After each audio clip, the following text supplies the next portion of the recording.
আজকে শুক্রবার, এখন আবার কদিন ধরে সকালবেলায় নয়, দুপুর 12:30টার পর থেকে আকাশের মুখ ভার হয়ে যাচ্ছে, বেশ মেঘলা থাকছে আকাশ। এরকমই একটা সময় আমি চুচুড়া থেকে নৈহাটি ঘাট পার হচ্ছিলাম লঞ্চে করে। সেই মুহূর্তে গঙ্গার দৃশ্যটা তোমরা দেখো, কি প্রচণ্ড ঢেউ আর কি জলের গতিবেগ। লঞ্চটা এত দূল ছিল, ভীষণ ভয় লাগছে।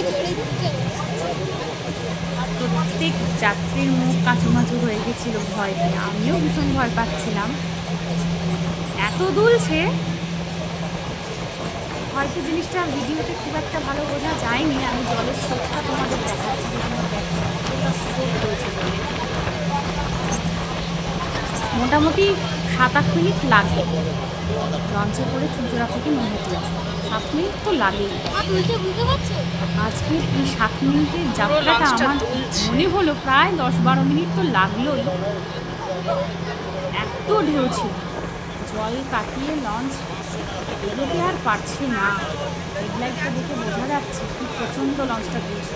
মানে এটা ভিডিওতে আমি অত সুন্দর করে তুলে ধরতে পেরেছি কিনা জানি না, তবে লঞ্চের অভিজ্ঞতাটা আজকে বেশ ভালোই ছিল।